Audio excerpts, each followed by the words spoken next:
Ano ang qualification ng isang pollution control officer? Titingnan natin ang nakasulat dito sa DENR Administrative Order 2014-02 dated February 3, 2014, entitled Revised Guidelines for Pollution Control Officer Accreditation. Particularly, dito sa Section 6 ng Department Order, tumutukoy mismo sa qualifications requirements for PCOs. Meron ditong dalawang items. One, basic qualifications, and two, minimum competency requirement. The basic qualification of the PCO,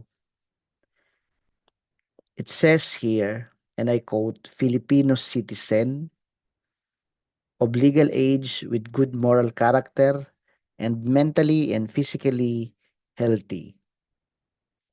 A full-time employee of the establishment where he or she is being appointed or designated as PCO. Has completed the basic PCO training course by an EMB recognized training organization or institution within the last 3 years. Number two, the minimum competency requirement.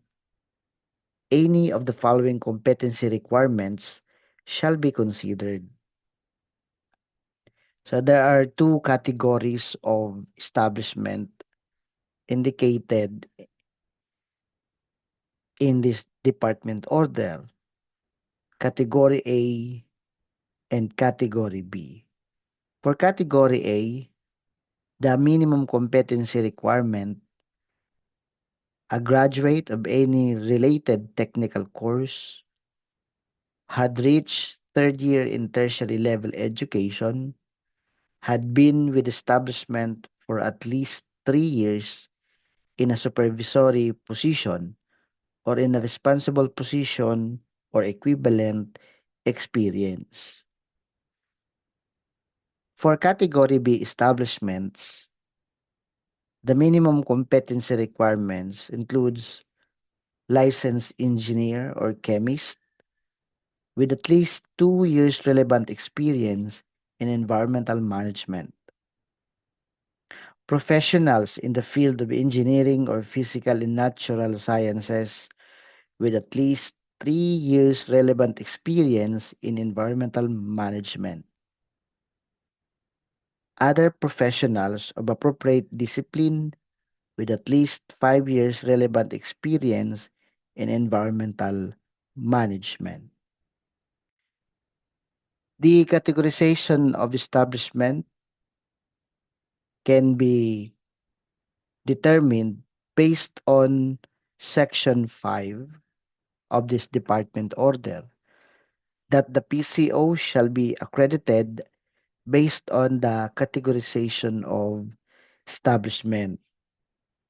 This categorization shall define the needed qualifications of PCO.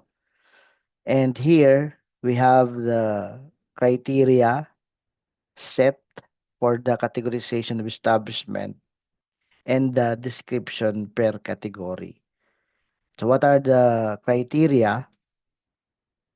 Chemical usage, storage and or handling, hazardous waste generated, air emissions, solid waste, wastewater discharge, sludge generated. So based on the criteria, you can see the description for category A and category B. So the PCO shall be qualified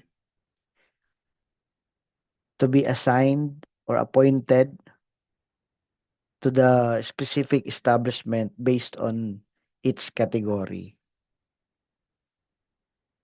and shall determine the qualification requirement for the PCO.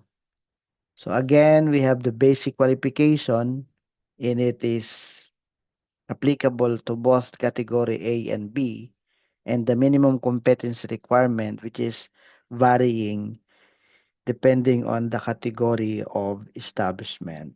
So I hope we have learned something today about the qualification of the pollution control officer.